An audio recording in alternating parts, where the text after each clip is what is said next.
안소니 드멜로라고 하는 인도 출신의 영성가가 있습니다. 그분이 하신 말 중에 이런 말씀이 있습니다. 사람들은 태어나고 학교에 가고 직장도 가고 결혼도 하고 아이도 낳고 은퇴하고 죽는다. 그러나 한 번도 깨어 있지 않은 채로 살아간다. 그런 이야기를 했어요. 그래서 이 드멜로는 인간의 불행은 무의식이라고 했습니다. 이 무의식이 뭐냐면 종교 활동은 열심히 하지만 잠들어 있는 상태로 신앙생활한다는 거예요. 영적으로 잠들어 있는 상태. 뭔가 종교 활동은 열심히 하고 신앙 활동은 열심히 하지만 신의 임재와 그 임재 속에서 자기의 변화가 전혀 없는 상태로 그냥 무의식적인 신앙 활동, 종교 활동만 그냥 반복하는 그 상태가로 사람들이 살아가는 것이 특별히 우리 기독교인의 불행이다. 그렇게 이야기를 했습니다. 제가 예전에 어떤 목사님을 한번 만났는데요. 이분이 합동 측 그 선교사님이세요. 연세가 한 60대 한 중후반쯤 되시는 선교사님이신데, 근데 이분이 이제 선교를 아주 열심히 잘 하시는데, 이야기를 나누다 보니까 제가 제주도를 좋아하거든요. 30년 전에 제주도 서귀포에 있는 한 자그마한 교회에서 목회를 하셨다는 거예요. 그래서 들려주시는 이야기가 처음에 이제 첫 목회지로 이제 단위 목회를 딱 갔는데 교회도 작고 성도들도 별로 없고 사택이 교회 옆에 붙어 있는데 보통 이제 목회자가 딱 가면 보통 도배도 해놓고 장판도 해놓고 또 기본적으로 어떤 교회는 뭐 가전제품도 몇 개를 또 해놓고 이렇게 하거든요. 딱 갔는데 뭐 도배도 장판도 완전히 다 쓰러져가는 그 사택, 아무런 뭐 해놓지도 않는 그 썰렁한 그 사택에서 교회 옆에서 임신한 사모님과 함께 이제 사역을 딱 시작을 하신 거예요. 딱 해보니 딱 부임해서 보니까 권사님 네 분이 밤새도록 거기서 기도를 하시더라는 겁니다. 사택이 바로 옆에 있으니까 밤늦게까지 기도 소리가 들리니까 어떻게 목회자 부부가 가만히 있겠어요? 그래도 함께 밤 12시까지는 함께 찬송하고 기도를 하다가 또 새벽 예배를 드려야 되니까 12시에 다시 들어와서 그렇게 그 다음날 새벽 예배도 드리고 그렇게 했다고 합니다. 근데 밤새도록 기도하시는 이 권사님 네 분이 이 젊은 목회자 부부를 그렇게 괴롭히더라는 거예요. 엄청 힘들게 하더라는 거예요. 그 스트레스가 어마어마한 나머지 그만 사모님이 유산을 해버렸어요. 유산을 했어요. 한 달이 지났는데도 사례비도 안 주고요. 심지어는 몇 달이 지나니까 우리 당신 청빙한 적이 없어 하면서 교회를 나가라고 쫓아내더라는 거예요. 제주도에서 쫓겨나니까 이 밤새 기도하는 사람들의 참 이게 뭐냐면 영성 수준이 그 정도예요. 밤새 기도하는데 어떻게 저렇게 매몰차고 저렇게 비정할 수가 있을까? 괜당이 아니라고. 이 괜당은 여러분 들어보셨죠? 제주도 사람들이 어떤 관계를 괜당이라고 해요. 괜당이 아니라고. 육지 것이 아니라고. 뭐 함부로 해도 육지 것은 뭐 된다고. 그렇게 막 내팽개 쳐도 된다고 생각을 했다는 거예요. 목사님과 사모님이 이제 차가운 길바닥에 쫓겨나니까 뭐 갈 데가 없어요. 그래서 교차로 같은 신문 있잖아요. 그런 거를 이렇게 보니까 제주 애월의 돼지 농장에서 일꾼을 구한다. 뭐 또 생활은 해야 되니까. 그래서 그 연락을 해서 보니까 숙식을 제공하고 그 당시 30년 전에 월 90만을 준다는 거예요.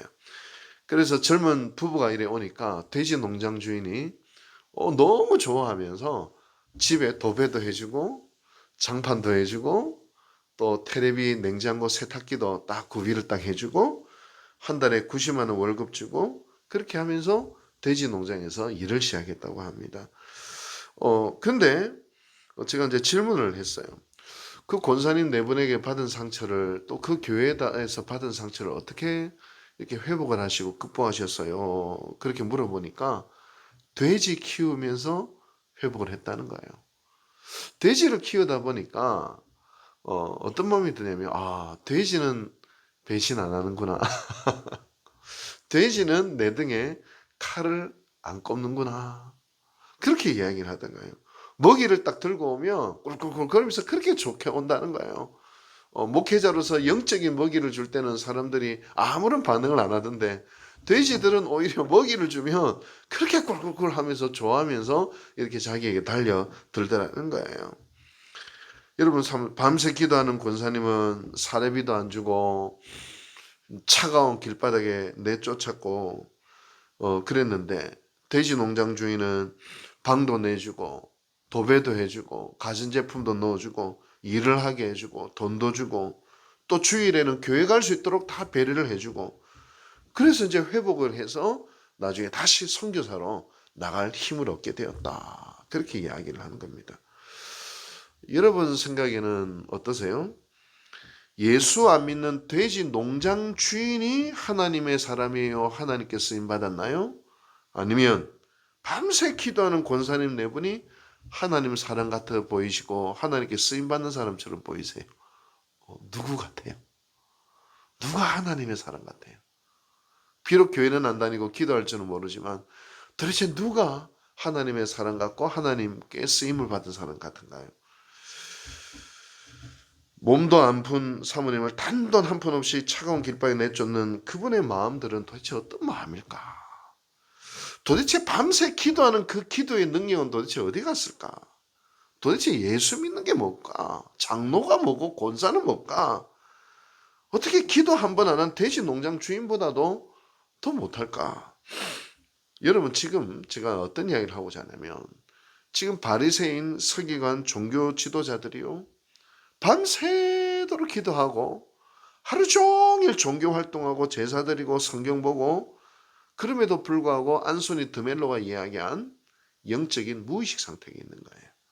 옳고 그름을 분별하지 못하고 하나님의 임재를 깨닫지 못하고 하나님의 말씀에 순종하기보다도 최소한의 인간의 도리도차도 지키지 못하는 그런 모습을 보여주고 있는 것이죠. 그 상태를 일컬어 우리 주님은 오늘 본문에서 이렇게 말씀하십니다. 피리를 불어도 춤을 추지 않는구나. 슬피 울어도 가슴을 치지 않는구나 하면서 그들의 영적 무의식을 꾸짖고 계시는 것이죠. 다시 말하면 세례 요한이 와서 정말 자기의 온 존재를 하나님께 매여 있기 위해 먹는 것도 삼가하고 마시는 것도 삼가했어요. 얼마나 하나님께 매여 있기 위해서 그런 철저한 금욕 생활을 했는데 그 모습을 보고, 야, 저 귀신 들린 거 아니냐? 안 먹네? 안 마시네? 저 귀신 들려서 그렇다. 그렇게 비난을 했던 거예요. 거꾸로 예수님이 세례 요한과 정반대로 먹고 마셨어요. 가난하고 소외된 사람들과 함께 먹고 마셨다면 또 거꾸로 뭐라고 이야기하냐면, 야, 저거는 먹보요 술보네, 죄인들과 함께 어울리네, 또 그렇게 비난을 해요. 도대체 먹으라는 겁니까 말라는 겁니까? 피리를 불러도 애곡을 않고 춤을 추지 않고, 애곡을 해도 그들의 가슴을 치지 않는 그들의 영적인 무의식 속에 있는 그들을 이야기하는 거예요. 근데 어디에 뒤에 숨어 있어요? 엄청난 종교 활동 뒤에 딱 숨어 있으면서 우리 신앙 좋아라고 착각을 하고 있다는 거예요. 깨어있지 못하는 영적 무의식 상태에 있다는 겁니다. 마치 제주도 권사님 4인방처럼 밤새 기도하고 철야하고 결국 젊은 목사 부부를 차가운 길바닥에 내쫓는 세상 사람들도 안 하는 그 짓을 하고 많은 그들이 그 사람들 바로 바리새인들과 같다는 거예요. 이제 주님은 우리에게 말씀하십니다. 우리는 어떠하냐? 혹 무의식 가운데 있는 것은 아니냐? 우리가 관성처럼 신앙생활을 하고 종교생활을 하고 있는데, 근데 정말 그 생활 속에서 주님의 말씀을 붙들고 그 안에 하나님의 임재를 느끼고 내가 그 안에서 변화되어져 가고 하나님이 기뻐하신 것을 선택하고 최소한 세상 사람들만큼은 아니요, 합리적인, 그래도 최소한의 인간의 도리를 하는, 아니 그걸 넘어서 이제는 정말 하나님의 사람으로서 세상이 감당할 수 없는, 세상이 상상할 수 없는 사랑과 변화와 아름다운 모습으로 나아갈 수 있는 바로 그런 변화, 깨어짐, 그런 신앙의 결단과 변화를 촉구하는 것은 아닐까, 이런 생각을 해보게 됩니다. 저도 이제 매일 새벽 예배를 준비하고 또 매일 성경을 읽고 이러지만 그것이 종교 활동 뒤에 숨은 위선제가 되지 아니하도록 제 스스로도 이 말씀이 나를 향한 말씀되고 오늘 내가 하나님께서 깨우치시기 원하시는 것은 무엇일까? 내가 변화되어야 될 것은 무엇일까를 진지하게 또 질문해보는 이 새벽 시간이 저도 되기를 원하는 것입니다. 예수님 마지막으로 지혜는 그 행할 일로 인하여 옳다함을 얻느니라 라고 이야기하고 있습니다. 여러분, 사람들의 비난과 오해도 불구하고 하나님의 지혜와 하나님의 계획은 결국 열매로 증명된다는 겁니다. 세례요한은 수많은 회개를 이끄는 열매로, 예수님은 수많은 죄인을 구원하는 열매로 그 열매를 맺게 되었습니다. 바리새인의 열매는 무엇이었습니까? 유대인들의 열매는 무엇이었습니까? 결국 온갖 거짓 속에서 살인자로 예수를 십자가에 못 박는, 하나님의 아들을 십자가에 못 박는 열매로 드러나 버리고 말았던 것입니다. 여러분, 우리들은 어떤 열매를 맺고 있습니까? 영적인 생명이 점점 풍성해지고 있는가요? 다른 사람들을 사랑하고 나와 다른 사람들까지도 함께 할 수 있는 영혼의 넉넉함이 우리의 심령 속에 있는가요? 우리의 공동체는 점점 연합되어져 가고 있는가요?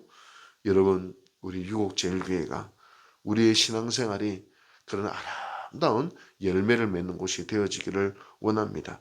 마치 에덴에서 강이 깨어져서 네 개의 풍성한 강이 온 땅을 적시듯이 오늘 우리도 십자가에서 깨어지고 깨어나고 이제 나는 온전히 죽고 그리스도가 살아 역사하는 종교활동 뒤에서 뛰쳐나와서 하나님의 앞에 겸손하게 서서 우리의 참된 변화와 깨어남이 있는 그런 은혜로 하나님은 우리를 이끌어 가실 것입니다. 기도하시겠습니다. 자비하신 하나님 아버지, 감사합니다. 오늘도 이 말씀을 통하여 깨어나라 말씀하여 주시니 감사드립니다. 우리가 생각하는 거룩한 일, 종교활동과 그 열심 속에 뒤에 숨어 그 어떤 변화도, 그 어떤 진지한 하나님의 말씀에 순종함도 없는 저희들을 긍휼히 여겨 주시고 하나님의 말씀 앞에 깨어지는 은혜가 있게 하여 주시고 변화와 생명의 은혜가 있게 하여 주시옵소서. 이 모든 말씀 예수님의 이름으로 감사하고 기도하고 축원하옵나이다. 아멘.